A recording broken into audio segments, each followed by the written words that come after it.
You're watching City Channel 4, your window to our community.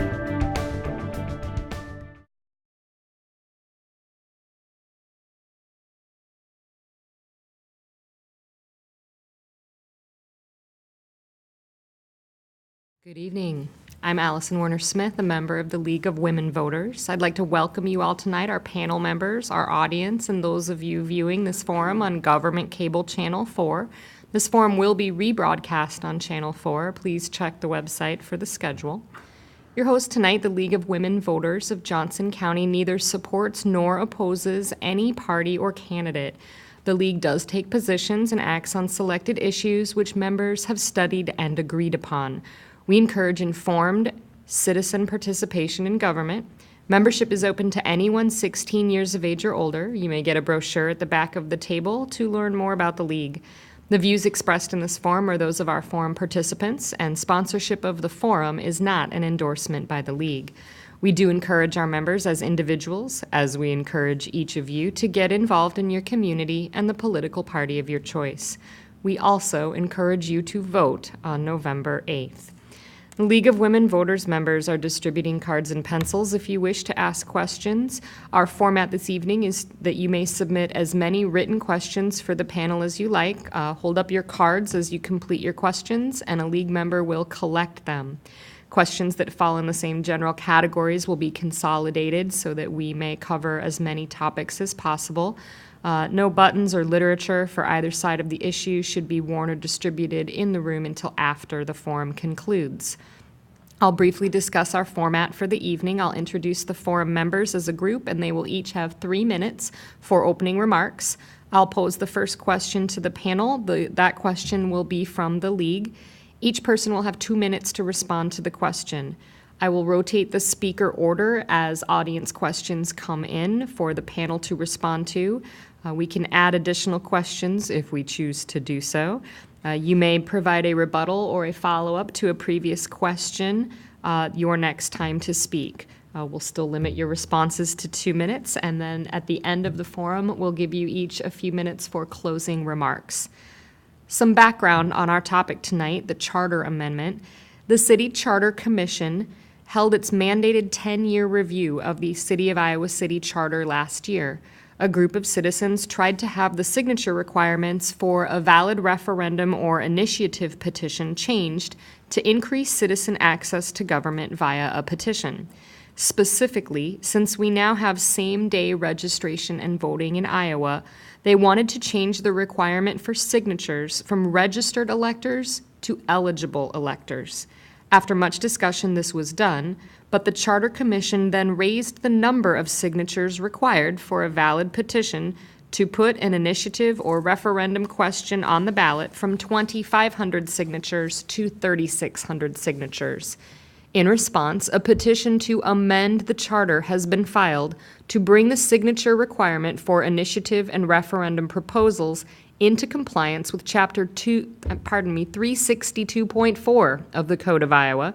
Ironically, petitions to amend the charter itself are required to follow Chapter 362.4, i.e., signatures of eligible electors equal in number to 10% of the number of voters in the immediately preceding city election. In order to file the petition to amend the charter, only about 750 signatures needed to be gathered, as there was a very light turnout at the last city election. I will read the proposal that is going to be on the Iowa City ballot in November. Amendment. Section 7.03A of Article 7, Initiative and Referendum of the City of Iowa City Charter shall be amended to comply with Iowa Code Section 362.4 by replacing the following language. A. Number of signatures. Initiative and referendum petitions must be signed by eligible electors equal in number to at least 25% of the number of persons who voted in the last regular city election, but such signatures of eligible electors shall be no fewer than 3,600. That's the current language. The proposed amendment would replace that language with the following language. A. Number of signatures.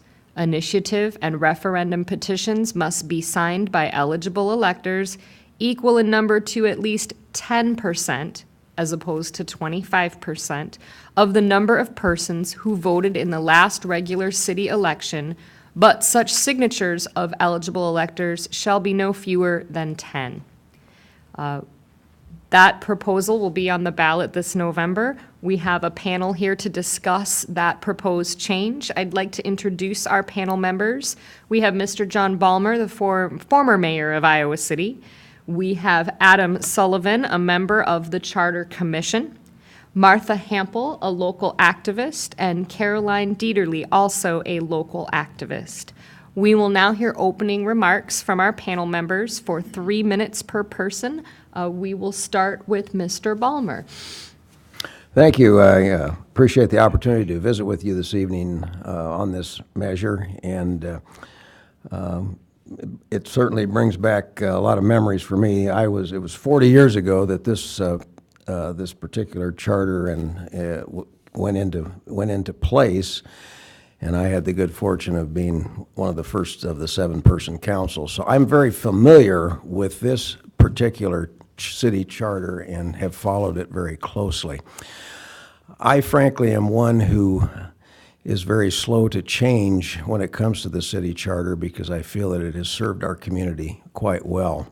And I believe that the charter, the initiative and referendum proposal as it is presently written should remain the same. And the reason being that I don't think we should lower that threshold for the signature requirements, because to my way of thinking, if an issue really is merited, then that we need to have a substantial block of the community behind it.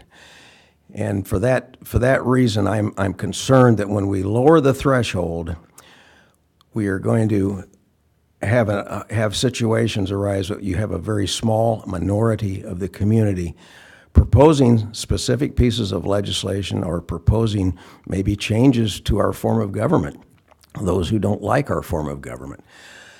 And it's the case that so often happens that a small number, as was mentioned previously, a very small number vote in our local elections, which I decry. It really does concern me that we're not getting more participation. And that the fact of the matter is, this issue itself has had very little publicity, and I would doubt that many people actually know about it. And those that know about it are the ones that are the proponents of it, frankly. So my fear is that a very small number will then, in fact, be promoting legislation that will be, frankly, the minority will be proposing that the majority will not care about or even accept. Thanks to the League first for having me with all these fine co-panelists, and just for organizing this event. We're extremely fortunate to have an active League here, because this is the type of issue that's very difficult to understand. Like John said, I don't think most voters who are going to show up to the polls between now and Election Day really know about this issue. So thanks to all you folks for coming out to learn a little bit more about it. I'm not necessarily here to take a side. I certainly will vote on this issue, but I'm more here to kind of provide the background of what the commission worked on and how we got to this point. Like John said, we actually have a really strong charter in Iowa City. Most folks probably aren't very intimate with their city charter, but I would actually encourage you to give ours a look because there's a lot of good stuff in there. And so I hope as the discussion goes on tonight, I hope I can just offer a few points for folks to kind of think about without swaying you in one way or the other. But what's most important, obviously you all are here, so you're likely voters, but folks need to get out and learn about their down ballot races. A lot of people don't even realize there's two sides to your ballot. And so as folks are more and more frustrated with what's going on at the top of the ticket, really encourage your friends and family not to stay home altogether. You need to come out, vote for your local offices and your local ballot issues. Hi, I just wanted to thank the League for having us. Like John said, this issue hasn't had a lot of media, and I hope that this will help to change that and get the word out. Early voting starts today, and it's very important that voters are educated and know what's on the ballot, front and back. and be able to make an educated decision. And we're going to be working really hard between now and November 8th to make sure that the community is educated and understands the issue. So thank you for having us, and yeah. Thank you to the league, as everyone else has said, because if we didn't have the league, we wouldn't have any platform to try to enlighten people. And I'm so glad that the city channel will rebroadcast it, because that's the biggest thing that I think needs to be done, is letting people know about this. Typically, people don't become concerned about their city government until something happens to them that affects their own life. And then they look at the charter and find out, basically what their options are. And too often, when you look at things that way, waiting until something has gone wrong, then, or at least in your eyes has gone wrong or should be changed, you don't have any option but to follow what's already there. And you can't change the rules when you then need the charter to be changed to something else. All politics, they say, is grassroots politics. And I think that that's very true, because so many times issues are first talked about on the local level and voted upon, in the local level, and then that word spreads, and pretty soon people across the nation are talking about it. The other thing is that in the early part of this presidential debate primary, phase, Bernie Sanders was saying, grassroots is important. You need to get involved. And you can't get involved if there's too large a barrier to that.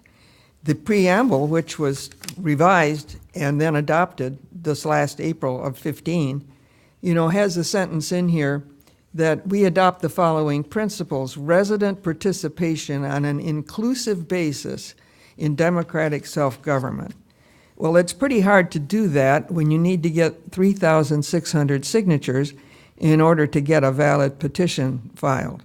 And it was for that reason that we undertook the idea of changing the charter. And the charter sounds like a very daunting document, but really it's only a few pages long. It isn't very long. You can look it up, read it yourself, and see. But if we're going to follow through on the preamble and make it possible, for people to actually participate, I think it's important that we change it and revise the signatures to follow the Code of Iowa. Thank you. Thank you. The first question tonight that we will put to the panel is from the League of Women Voters. Mr. Sullivan, we'll start with you. What sorts of measures can be brought up for initiative and referendum, and what measures have empirically been considered using this process? I won't get too specific because I'm prone to get it wrong, but so I'll speak in generalities. But an initiative, actually one of my co-panelists, if you could correct me if I'm wrong, that would be great, refers to something new that you'd like to see in the city code, whereas a referendum refers to something that's already on city code that you'd like to see changed. Is that pretty close, right? And so there's slightly different rules for how those are governed.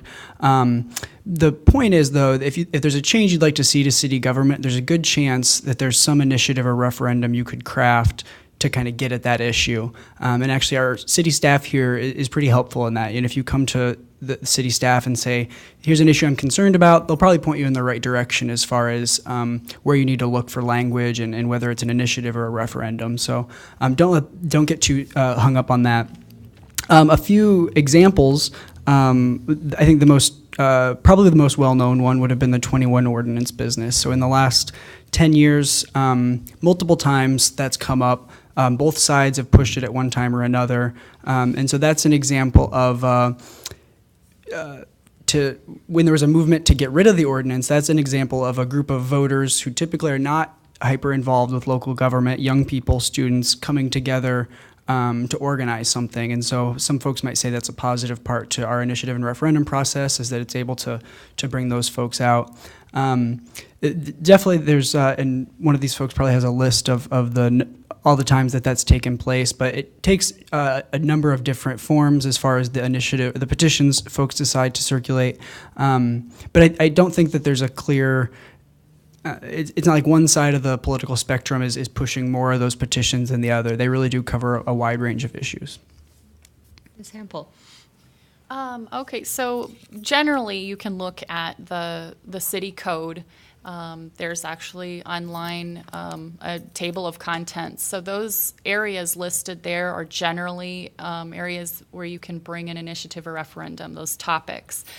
There is also a list of about 11, I think, items that are you are not allowed to bring an initiative or referendum. The city budget, different taxes. I know one of them is any measure required to be enacted by state or federal law. So there's quite a few limitations, but generally an initiative or referendum would amend the city code. And some of the examples of initiatives and referendums that have been brought in the past, like Adam said, the 21 only ordinance, the extension of First Avenue, and some that were not put on the ballot and just adopted by the city council were in 2013 the traffic surveillance ordinance to ban traffic surveillance, and the nuclear free zone was an initiative that was adopted by the city council. So not all initiatives and referendums actually make it on the ballot. There is a filter of the city council. In fact, there's only been 2 topics to make it to the ballot, and that was the extension of First Avenue and the 21 only ordinance. To me, the most important one to point to is the 2013 one about the surveillance, traffic surveillance, red light cameras. Because at that time, the proposal sort of burst upon the city. The council thought it would be a good idea to do that. It was pushed as a revenue raiser and a safety measure. But when people looked into it, they found that that wasn't such a good idea. After all, activists locally did and found that the red light camera has a bunch of problems. There's a constitutional Bill of Rights problem because you're being ticketed where there's nobody really who's a human being on the scene, witnessing whatever infraction you're accused of. And, the money for that was going to go largely out of state, and there were a bunch of other issues. And so concerned citizens, tried to get an initiative referendum thing done. And first we had trouble having the city attorney decide whether we were doing initiative or referendum because the council hadn't actually passed it yet. They were just thinking about it. But in any event, by dint of great effort, over about 6 months, enough signatures were gathered, and the council then, I guess, decided that the shifts in the public opinion were such that putting it on the ballot would mean it would be defeated, and they would have the cost of the election, so they just passed an ordinance against it themselves. And this is an example of citizen activism that used this mechanism but never did have it come to the ballot. Well, I think they've covered the list very well. Obviously, the 21 ordinance, many of us were involved in that actively, and those of us that were promoting it certainly were pleased with the results. I think your listing of the limitations is very important to the general public because I think that encapsulates very well what can't be taken care of in initiatives and referendums, and I'm glad of it. And you mentioned the First Avenue extension.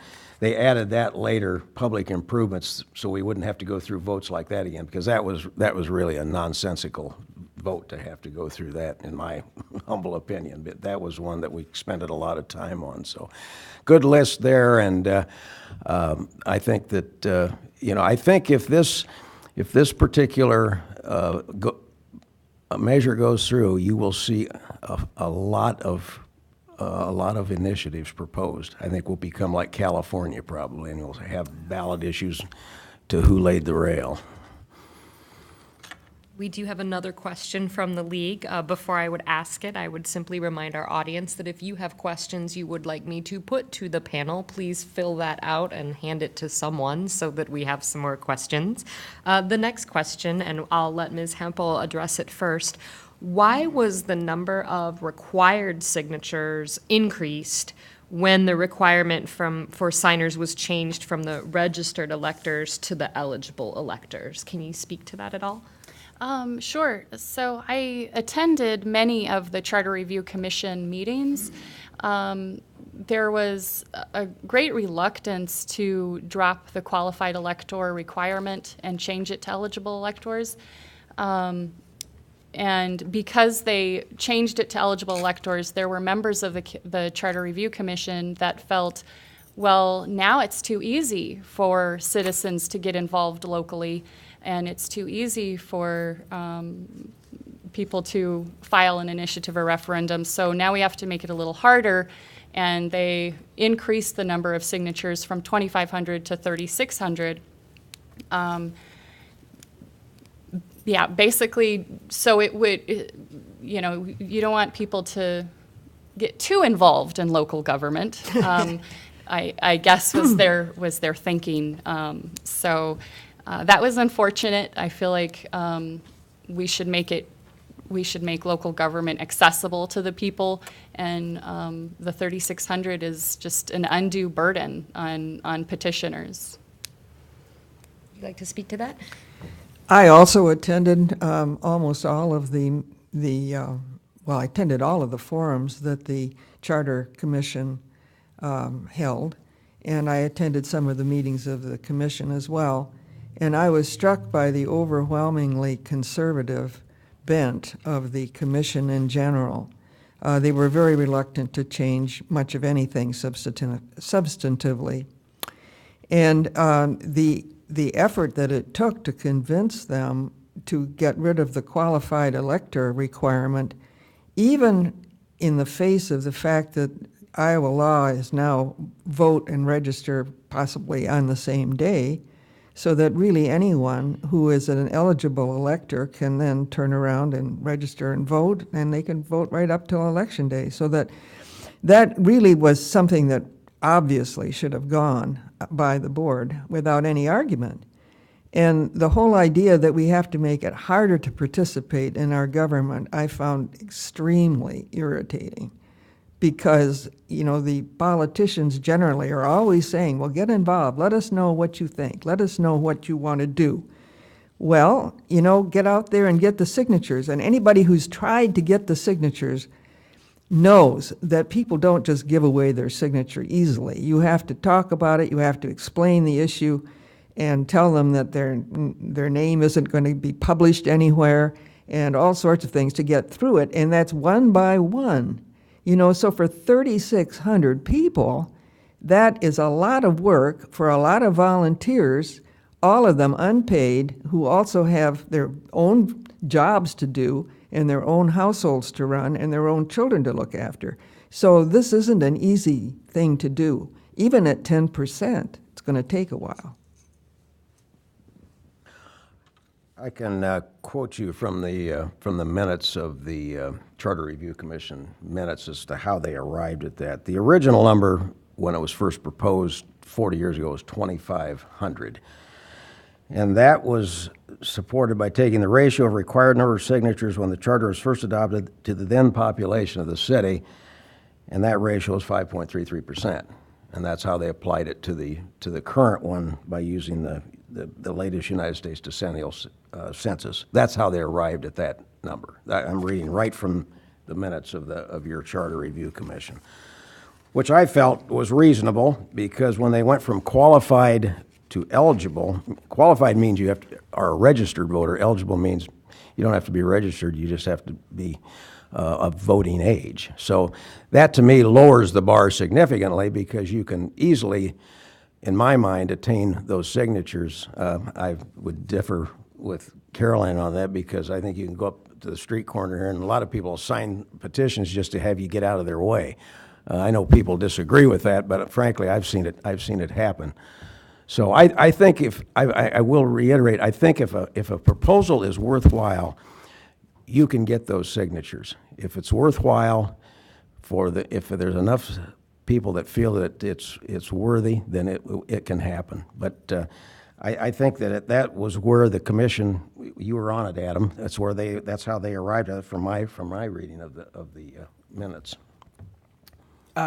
John's correct. So I think everyone's mentioned this, but to kind of pull it together, the previous iteration of the charter required people who signed all of these petitions to be registered voters. State law changed some years ago to make it easier to register to vote, and so effectively every adult who's eligible to register, there's not really a distinction because you can walk into the polling place and register. So we thought that was a compelling reason to change it from qualified electors to eligible electors, to lower that standard. So politically, I think the reason for the increase in numbers was a kind of give and take thing. If we hadn't been on track to increase the number, I don't think we would have had support to change it to eligible electors rather than qualified electors. John's exactly right, and you can all visit the minutes and the report from the commission. We linked that took the portion that represented of the city population when it was adopted, put that over to the current city population, so it grew in pace.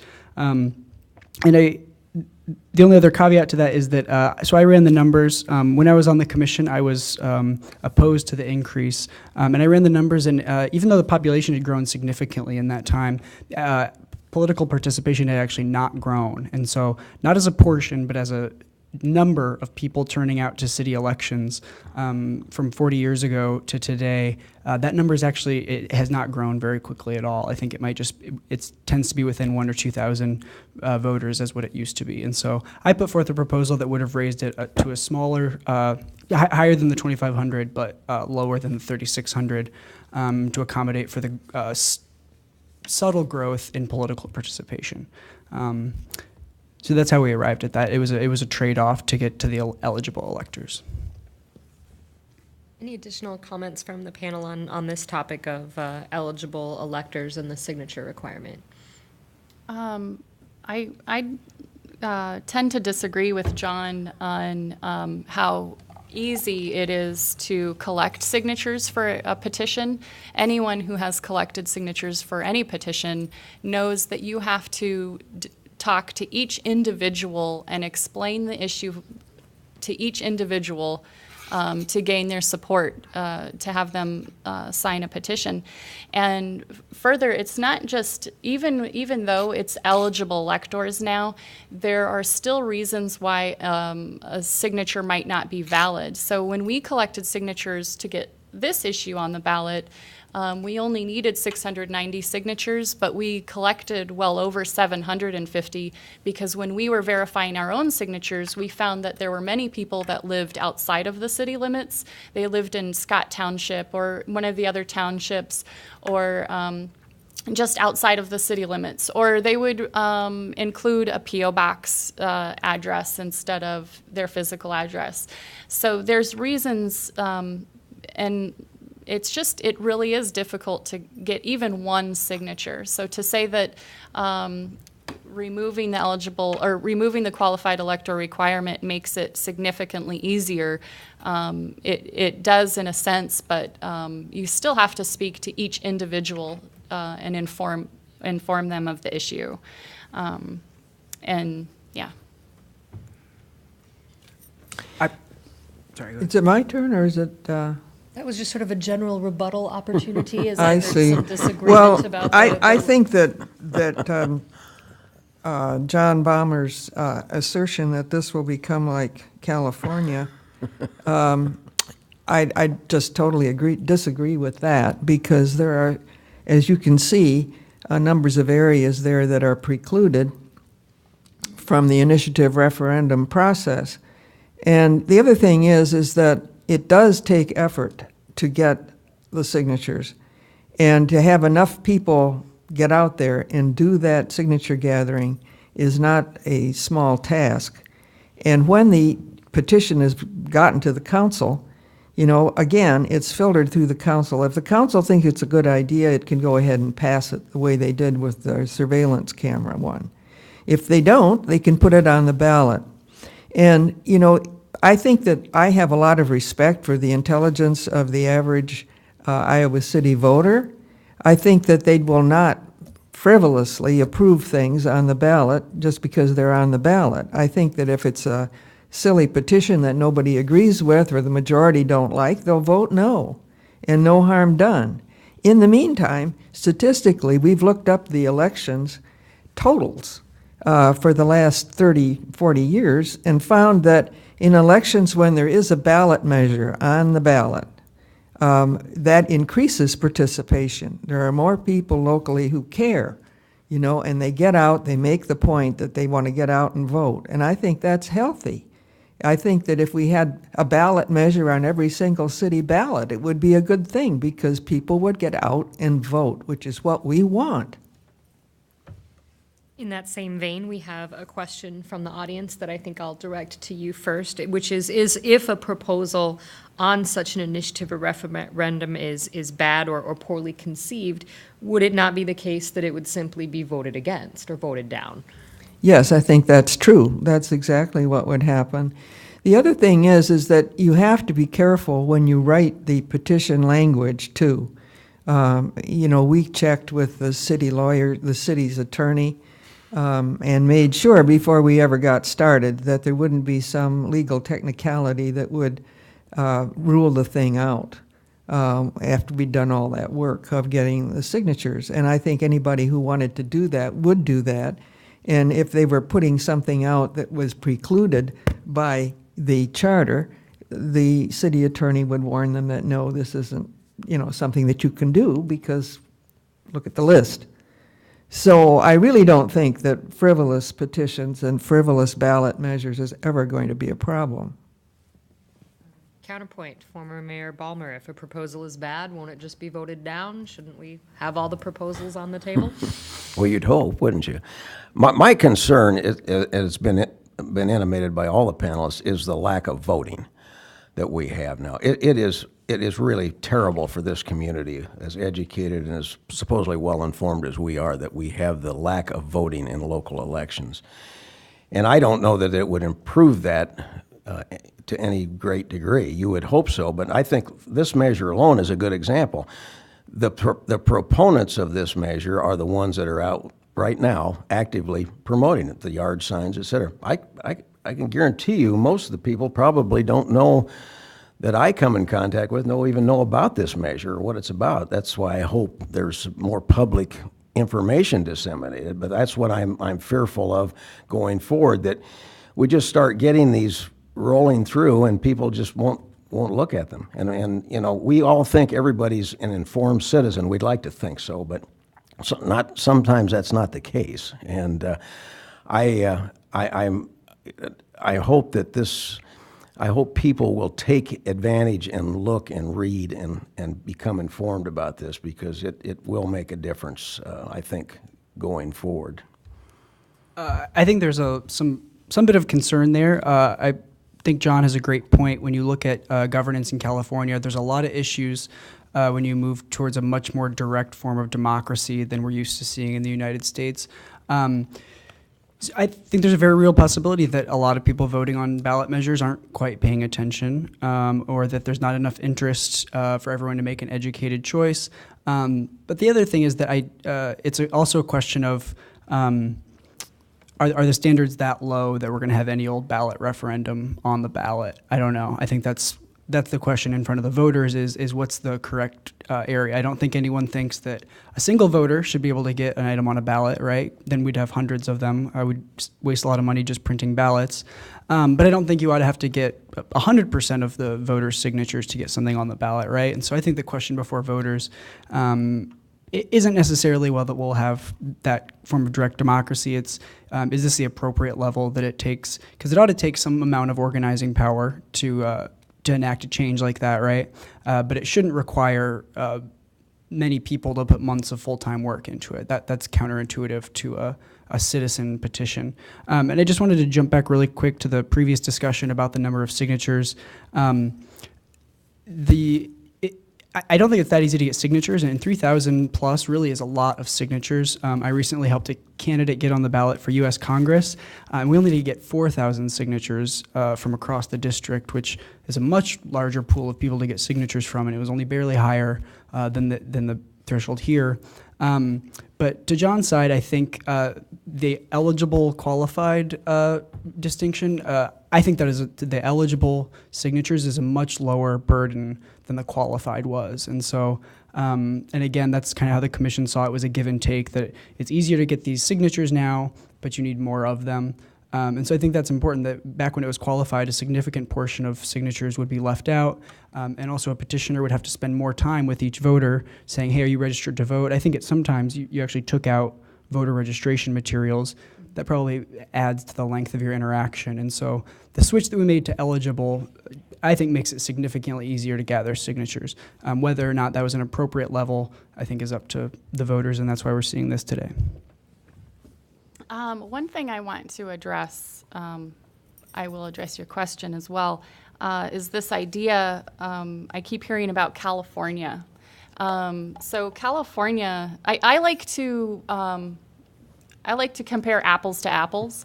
So California is a state on the West Coast. They have, I believe, 40 million. Their population is about 40 million. Iowa City, I think, has about 70,000. So it's a much smaller community here. Another thing in California, to get an initiative or referendum on the ballot, you simply need to collect the signatures. It's 8% of the number of people who voted in the last gubernatorial election for an initiative. For referendums, it's 5% of the number of people who voted in the last gubernatorial election. Both of those numbers are lower than what we are proposing here. And also, simply getting the signatures in California puts the issue on the ballot. In Iowa City, we have the filter of the city council. If an initiative or referendum is filed and it has the full number of signatures required, it goes before city council for consideration. And this is what happened with the traffic surveillance initiative, with the nuclear-free zone. These were issues that went in front of City Council. City Council decided, yeah, that's a good idea. We better adopt that. We'll make that change instead of putting it on the ballot. So I don't see that making this change is going to flood the ballots with excessive or unnecessary or frivolous petitions, because they will go through the City Council first. Also, one thing that we've noticed when we look at voter turnout in Iowa City, unlike California, where excessive ballot measures, I guess, are discouraging voter turnout, in Iowa City, we've seen that when there's an issue on the ballot, voter turnout is actually higher. 2007 is a very good example of that. We had almost 16,000 voters in Iowa City, which is sad, but it's much higher than the average 10,000. And there were 2 issues on the ballot then. And we actually have a graph that shows that trend. So I really don't like comparing Iowa City to California. It makes no sense. They have a completely different petition process. They have different requirements than we do. I haven't understood that since the first time I heard it. The other part of this is to amend the city charter. It requires 10% of the number of people who voted in the last city election. That is the requirement we're asking for. And we don't see an excessive number of charter amendments on the ballot. There's been 2 on the ballot since the charter was in existence. And so this idea that, having this lower signature requirement is going to bring excessive initiatives and referendums. Just, it doesn't make sense, and it isn't proven in Iowa City history to be fact. One of the things that's funny about this is that one of the items that is precluded in the list is amendments to the charter, and it's listed in the forbidden items for the initiative referendum because amendments to the charter are treated in a different section of the charter, Section 8 instead of Section 7. And if you talk to the average person about things that they'd like to change about things in Iowa City, the items they want to change really are things that are amendable through this process of the 10%, the amending of the charter. For example, you know, how the districts are put together, how the mayor is elected, those kinds of things that people really get annoyed about every time we have a city election are things that you can fix by, or you can propose a fix by using the 10% already. And you don't get people doing it because it is difficult to do the work of drawing up the petition and going out and getting the signatures. You have to really care about the issue. Our next audience question is pertinent to something that was just brought up by our panel members with regard to the number of voters who participate. The question is, aren't all members of the Iowa City Council elected by a small minority of voters and citizens anyway? And what can we learn from the distillation of the voting process if the City Council is to be a check on those ballots or perhaps a facilitator of the information on those initiatives? Isn't that the same issue, that the City Council itself is elected by a small number of voters? Mr. Ballmer. Well, that's a very good point. It's as I've stated, it's an unfortunate situation that we are confronted with in this community, and I think I go back to the balance issue. You're electing 7 individuals that are presumably representative of the community, and you're entrusting them to be the public representatives who are making policy, are making ordinances, and et cetera. And when you see that go off the track, as the initiative and referendum provision provides, and you have a recourse, but there should be some substance to it, that there has to be more than just 10%, or I'd compromise it even between the 3,600 and the you know, I'd even go back almost to the 2,500 that was initially in, because I still think you need to have some substance built into the system so that it really does carry some significant weight. And I almost liken it to the 60% voter approval for voter approval for bond issues. I liken it, frankly, to that situation, that I think it requires. It's of that significance to me that I think that it should be commensurate with that. That there should be, if it's really worthwhile, then there should be some substance to it so that people can undertake it. I think the basis of the question is, you know, aren't there these other government and political issues spurred by the fact that no one participates in our city election? I think the answer is obviously yes. I think that there are a lot of things the city council does. You know, you see it in the news, excuse me, from time to time that, you know, a flood of people comes out to city council election because they're upset about this or that. And I guess a couple of the issues there is, one, that folks aren't showing up until kind of late in the game, until a proposal is already ready to be finalized. But the underlying problem to that, I think, is that maybe some folks who aren't as engaged misunderstand city government, that, you know, our mayor is not actually coming to city hall maybe our current mayor is coming to city hall every day, but his job isn't to actually manage the city on a daily professional basis. His job, and the rest of the city council members, is to set the vision to some extent, to sign off on a few things. But we actually have professional staff In federal politics, they call them bureaucrats. Here we call them city staff. They're actually running the city on a weekly basis. And they're hired, several of them are hired by the city council, but most of city staff, people who put together proposals that impact a lot of people, are hired by those people or even people below them. And so there's a lot of underlying issues here, but I think the basic part of it is that folks don't feel like government is responsive to them. And there's clear evidence of that at the federal level, where very, very popular positions don't get adopted by Congress. But at the local level, I think people have something of the same sense, that even if they worked hard to try to get a change to city council, even if they tried to get on the ballot, that they're just going to run into barrier after barrier. So I think that's really the basic part of the voter disengagement that we see. Yeah, I will agree with everyone that the low voter turnout in Iowa City is very disappointing. It's discouraging. I don't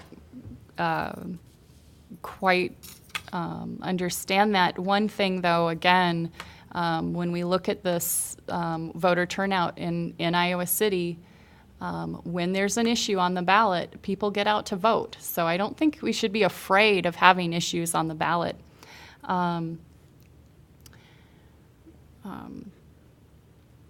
Further, the charter was put in place to encourage voter participation, to encourage resident participation in local government. And what Public Measure C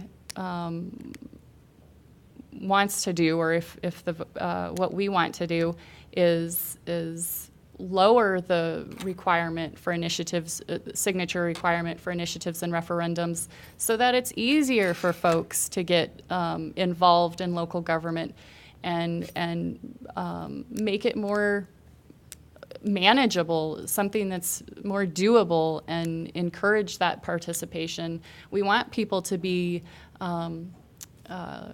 invested in issues, invested in local government and city council, and feel like they have the power to actually do something locally. And when you work 1 or 2 jobs and you have children, the idea of circulating a petition and having to collect 3,600 signatures, even if you have 4 or 5 friends or however many collecting signatures, you have to take off your weekends, and this is what we did this summer to collect signatures for this issue. I mean, that your life is absorbed by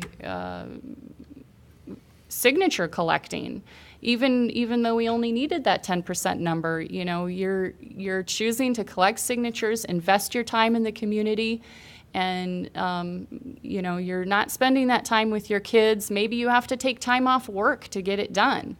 So the higher signature requirement is very discouraging for people when they see there's something they want to change in local government, and then you see the hurdles you have to in front of you.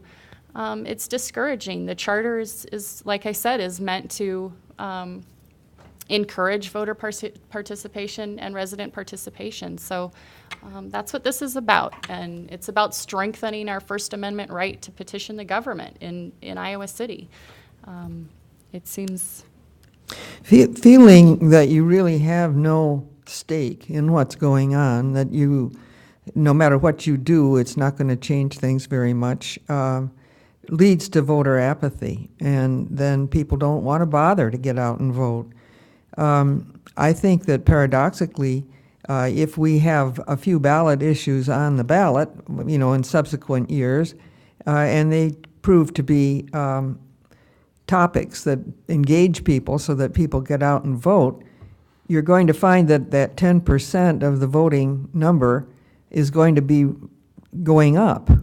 So it won't be long before, you know, if this is a successful venture here, that we have some initiatives and referendums actually bringing people out to vote, that it will require more signatures the following time. And this could keep going on and on and on, and eventually we might get up to 3,600. But it would mean that there would be a much, much greater participation rate among the citizens. And if you want that, then I think you'll favor this Measure C, and you'll vote yes because it will be conducive to more participation by the citizens in their government, which I think is what we need and what we should want. Our next audience question, what is wrong with the standard found in the Code of Iowa? Why shouldn't the City of Iowa City follow or align its procedures with the provisions in the Iowa Code? I assume this question is referring to the charter provisions in Chapter 362. Mr. Sullivan, would you care to speak to that question? I am certainly not a lawyer, so I can't speak to whether that needs to be the case, but I can tell you that those standards put forth are not a cakewalk, that even at that number of signatures, 10%, that's still a lot of signatures. If you've never gathered signatures, you might have a poor sense of how long that takes. But at the 3,000 level, I don't think that's something an individual could do over the course of 6 or 7 months even, probably. So I don't know whether they ought to be the same, but I can tell you that the standards in the state code are not needlessly loose, I guess. Would anyone else care to comment on the differences between the Code of Iowa and the charter rules in Iowa City? And so the question was, what's wrong with the Iowa Code? Essentially, I think the question is, doesn't the Iowa Code's standards for the charter petitions, aren't those not, should not those be presumed adequate? Yeah, that's Yeah, what we we want. think they are. We want to lower signature requirements for initiatives and referendums from the minimum 3,600 to 10% of the number of people who voted in the last city election, just as outlined in the Iowa Code. There's nothing wrong with that. We find that. No, there's nothing wrong with the code at all, and that's one of the reasons we think that we should follow the code in Iowa City. There's no reason to make it artificially difficult, to participate here. The Iowa Code stands the test of time. A lot of people are going to be asking about the phrase "no fewer than 10." The reason that it's no fewer than 10 is because if you're in a very small municipality, of which there are still quite a few in Iowa, South Overshoe only has 90 people voting. 10% of 90 would be 9, and that's not enough. They're going to have to get at least 10. But that number is meaningless for Iowa City because unless things really get bad, we're going to always have more than 100 people coming out to vote. So, no, it's the standard that has done its job well over the decades for the state of Iowa, and I think that we should follow it here locally. I would assume we have it because of home rule, and we can make our own rules. It's that simple. We operate under the home rule charter, which I happen to agree with at this point on this particular issue. I would like to get an opinion from our city attorney at some point too, though. I think I would like to hear her weigh in on this also. Another audience question, would making it easier to have a petition be on the ballot incur extra expenses for the city? Again, I don't want to get too specific because I might get it wrong, but in most cases, I think the city is able to put that measure on an upcoming ballot. And I think there might be some administrative reasons why that costs a few dollars. But in most cases, and perhaps all cases, I think the city can avoid putting forth a special election. Any other thoughts on that question from our panelists? Well, democracy isn't meant to be either easy or cheap. We have to have ballots. I mean, it'd be cheaper not to have an election, but no, we don't want that, do we? We want to have a say, and therefore we have a ballot. And typically, ballot issues go on to the city ballot, so there'd be a ballot being run anyway. This wouldn't be something that would be out of the blue, that would have to be done all by itself necessarily. And so one thing we learned, which we didn't realize in the beginning, yes, it would be there. The cost to put an issue on a city ballot, a city election, where only Iowa City is voting on it, is minimal. To put it on a presidential ballot, we learned in Iowa City is there is a cost to that. But according to the rules for initiatives and referendums, I believe they would go on a city election ballot, and the cost would be lower. I'm sure. I think I'm not sure if it's the state or city, the state code or city charter, but there's a prescribed timeline that they have to take it up within this amount of time. They can put on either a city election in an odd year or a general election in an even year, and I don't believe they can mix with a school election. I think school elections have to be their own thing. I think that's correct. This question, what are the opponents of the measure truly afraid of? Is it the fact that a minority might pass something, or is there a fear that it won't be their minority? Well, that's an interesting question. I think my concern is that we will have a very small segment of the population that will be engaged, and that segment of the population will be better able to advocate for their position, and that many people truly today are not focusing on these ballot issues or these elections locally. And I think that runs into the risk that a small segment of the population will be dictating to the overall majority. But whose fault is it? It's the majority of the people that, if they're not awake and watching the issues, that they will get the result will not be favorable. But I'm a big fan of democracy. Don't get me wrong, but I think it has to be balanced.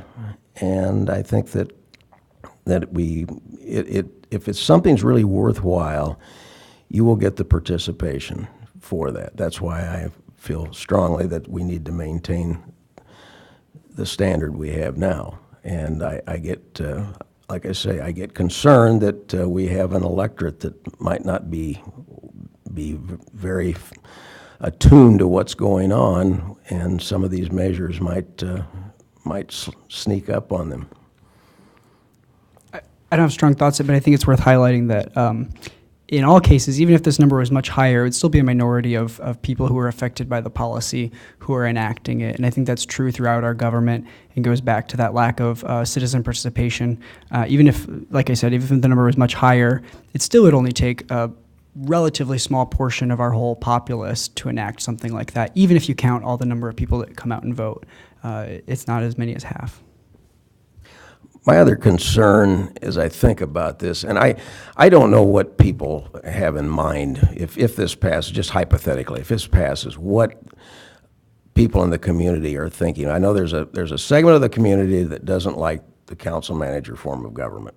They've made that readily apparent over the years, and I think that I have a concern that there will be an assault on that our form of government that has been so successful here in this community. And there's been a mention by Martha, I think, about the fact that if we don't like something, we should be able to redress our grievances. Well, does that mean we're going to start micromanaging our community to that extent? I get concerned about that aspect too, and I really am.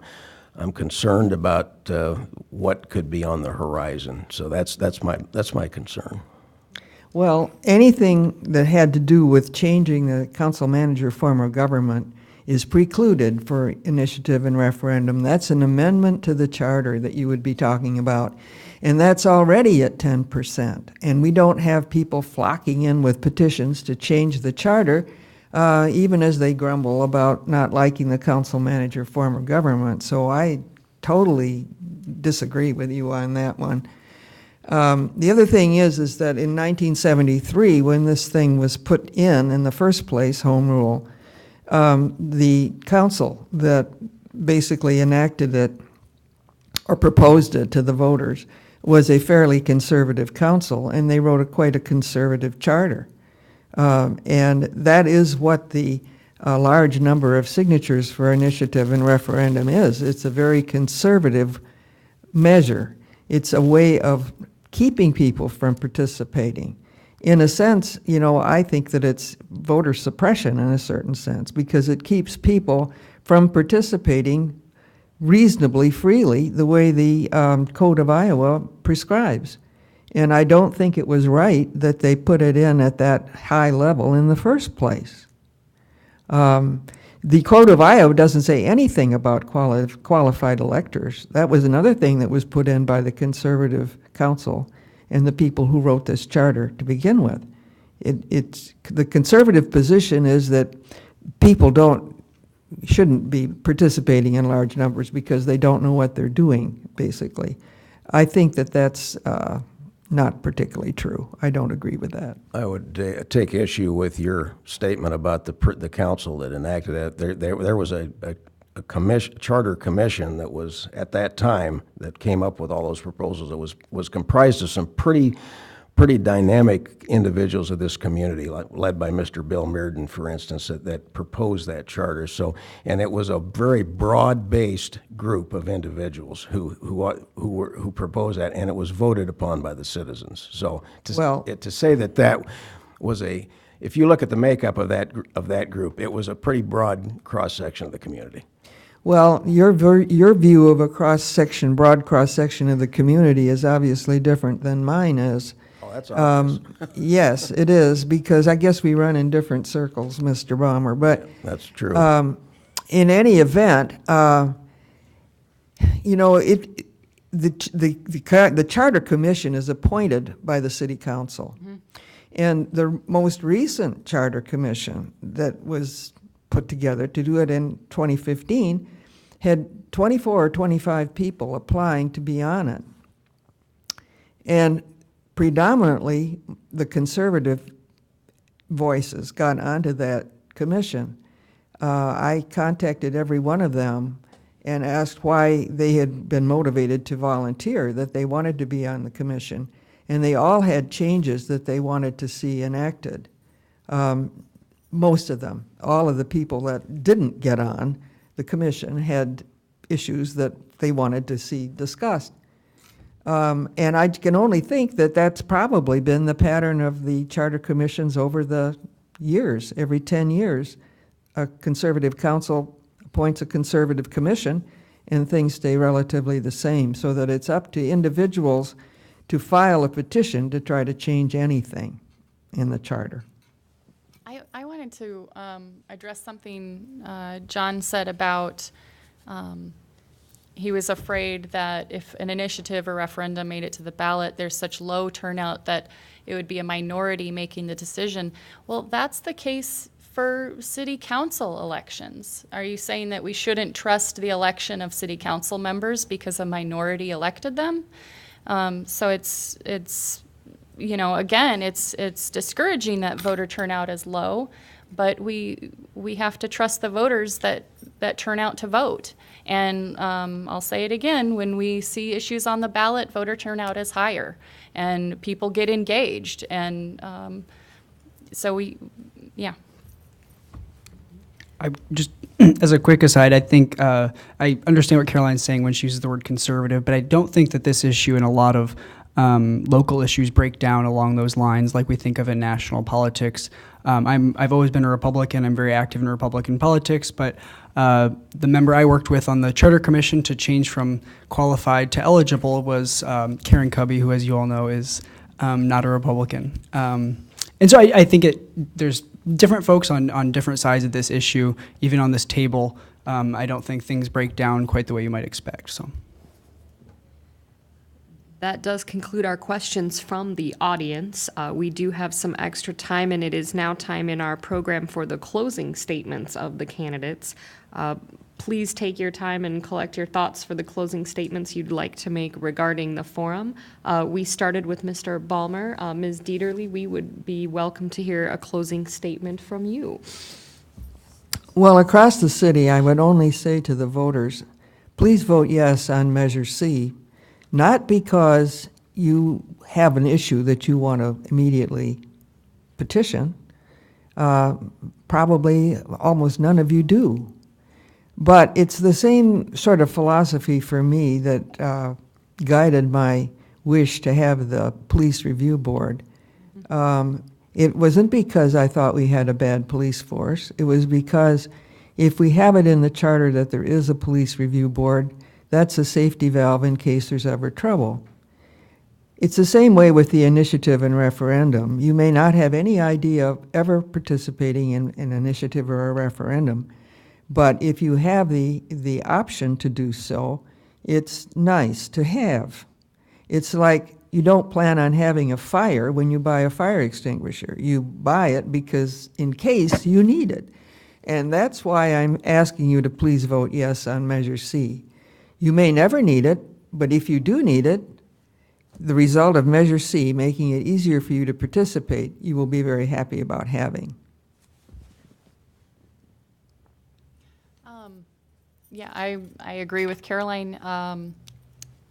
Basically, if you want to make it easier for residents to participate in local government through initiative and referendum, we ask that you vote yes on Public Measure C. It will strengthen our First Amendment right to petition government. It will encourage voter participation, resident participation and engagement. I feel that it will, residents will become more invested in the community, and it's empowering. It's empowering, and that's the purpose of the charter, is to encourage resident participation. It's in the preamble. Specifically, the preamble says, maybe that'll be my closing statement here. I'll just read the preamble. We, the people of Iowa City, Iowa, pursuant to the Constitution and statutes of the state of Iowa and the principle of self-determination, proclaim that the government of Iowa City belongs to all its residents and all share the responsibility for it. We hereby adopt this charter and confer upon it the home rule powers of a city charter. By this action, we adopt the following principles, and number one is resident participation on an inclusive basis in democratic self-government. It's important for community members to feel that they have some kind of say in what happens in the community and government. So vote yes on Measure C to give that power to the people. Thank you. Like I mentioned to begin with, I'm not here to take a side on the issue, but I do think it's really important to recognize that Iowa City is unique to even have this issue in front of us.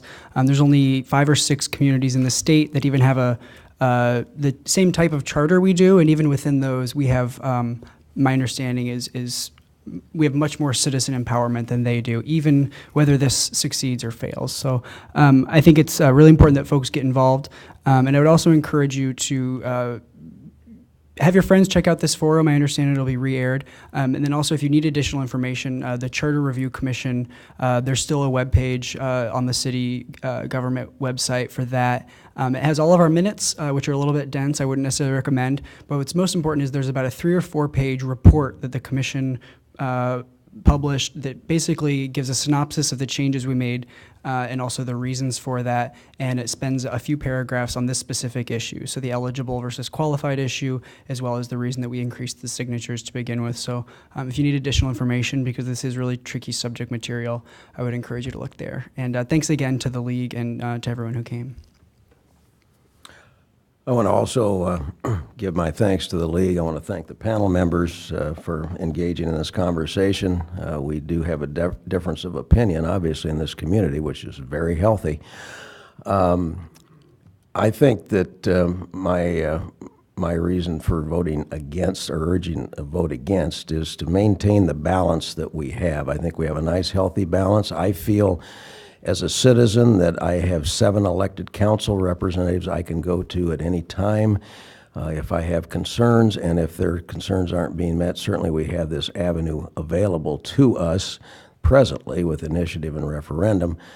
And if it needs to be utilized, I can certainly do that.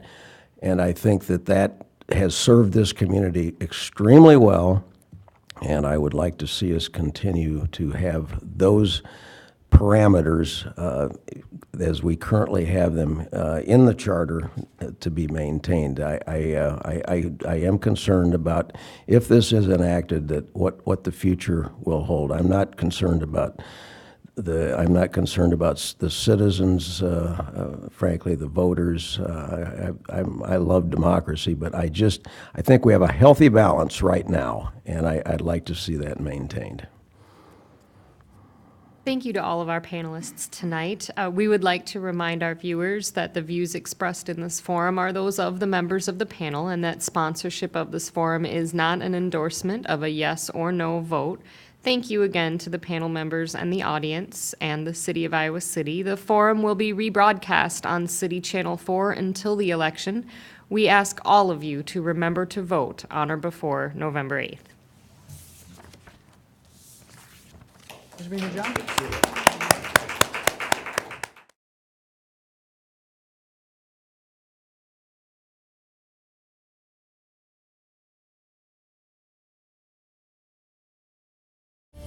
You're watching City Channel 4. On TV, online, on demand, on Facebook, and now on the go on your mobile device.